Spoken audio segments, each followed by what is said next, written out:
हरिओम। आज हम सम्मोहन पर चर्चा करेंगे और बताएंगे कि हिप्नोसिस क्या है, इसके क्या लाभ हैं और अंत में शुभंकर ज्ञान भी देंगे। हिप्नोसिस का अर्थ सम्मोहन है। वह एक अन्य शब्द मैस्मेरिज का अर्थ भी सम्मोहन होता है, जबकि दोनों में कुछ कुछ अंतर है। हिप्नोसिस ग्रीक शब्द है जिसका अर्थ होता है निद्रा। करीब 3000 वर्ष पहले जनजाति संस्कृतियों में सम्मोहन की धार्मिक और उपचारिक प्रथा मौजूद थी। जनजाति कबीले जादू टोना करने वाले या धार्मिक प्रथाओं में सम्मोहन पद्धति का उपयोग व्याधियों या प्रवृत्तियों को बदलने के लिए किया जाता था। मिस्र देश में इस प्रकार के प्रमाण मानव शास्त्रियों को मिले हैं, जिनके अनुसार उस समय सम्मोहन से मिलती जुलती क्रिया की जाती थी। 18वीं शताब्दी के कैज मेस्मेर ने आधुनिक हिप्नोसिस को जन्म दिया। उन्होंने हिप्नोसिस की प्रक्रिया तथा सम्मोहक एवं रोगी के बीच के संबंध की जानकारी दी। लोगों के मन में हिप्नोसिस के बारे में काफ़ी भ्रांतियां थी। लोग इसे काफ़ी खराब व डरावना समझते हैं। वे सोचते हैं कि किसी व्यक्ति को हिप्नोटाइज करके उसके साथ कुछ भी गलत किया जा सकता है, लेकिन यह सच्चाई नहीं है। 70% जनता यह समझती है कि सम्मोहित व्यक्ति सम्मोहक के इशारे पर रोने लगेगा, हंसने लगेगा, कपड़ा फाड़ने लगेगा, नाचने लगेगा, किसी की भी हत्या कर देगा या बड़ा से बड़ा कोई भी जुर्म कर सकता है, जबकि यह सच्चाई से कोसों दूर है।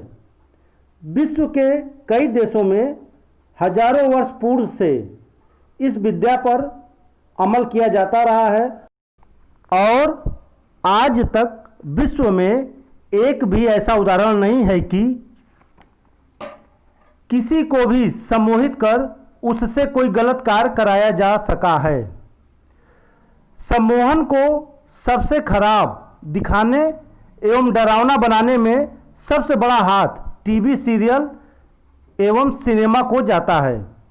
ये लोग अपने टीवी प्रोग्राम या सिनेमा में सनसनी पैदा करने के उद्देश्य से यह दिखलाया जाता है कि किसी अपराधी को सम्मोहित करके उससे अपराध कबूल करा लिया गया है या अपराध करा दिया गया है।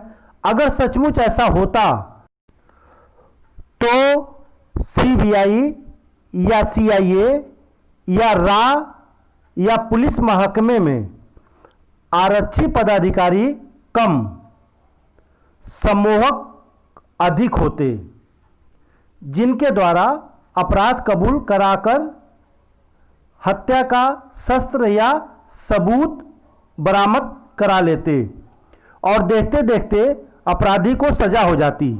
परंतु आज तक ऐसा नहीं हुआ, किसी एक मामले में भी नहीं।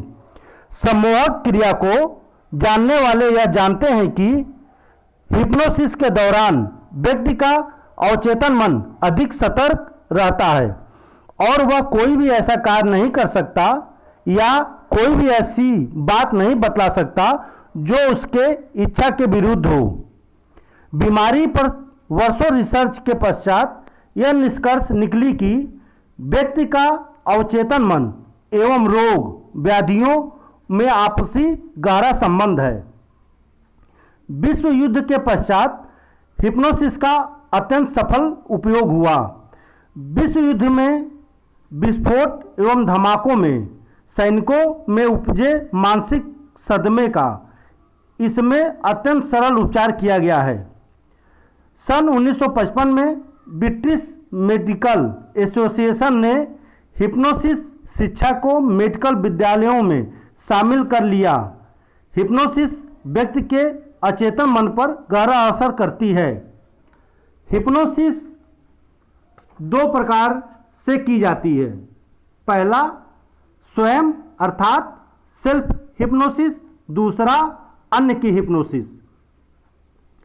हिस्टीरिया के इलाज में सम्मोहन विद्या काफ़ी लाभकारी है। हिप्नोसिस के उपचार से अन्य जिन समस्याओं में आराम मिलता है उसमें से कुछ हैं, जैसे मनोदैहिक रोग, दर्द पीड़ा, मानसिक तनाव, डिप्रेशन, आम बीमारियां, तनाव दबाव से मुक्ति, आत्मविश्वास का बढ़ना, डर भय से मुक्ति, हीन भावना से ग्रसित का उपचार होना, जीवन में सुधार, सकारात्मक बनना, बुरी लत से छुटकारा, कार्य क्षमता बढ़ाना, सेक्स जीवन में सुधार इत्यादि जैसे रोगों में बहुत लाभकारी है। इससे जीवन में खुशहाली प्राप्त किया जा सकता है। अब शुभंकर ज्ञान। आज शुभंकर ज्ञान में हस्त मुद्रा चिकित्सा में वरुण मुद्रा पर बताएंगे।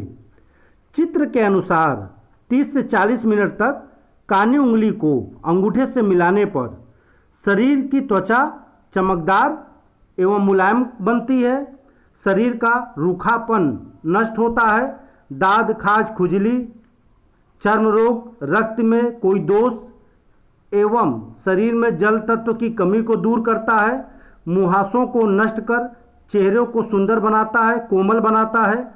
कुछ विशेष सावधानियां भी हैं, जैसे कफ, जिनको कफ हो या सर्दी जुखाम से पीड़ित रहते हैं, ऐसे प्रकृति के लोग इस विधि का उपयोग या प्रयोग कम से कम करें या न करें।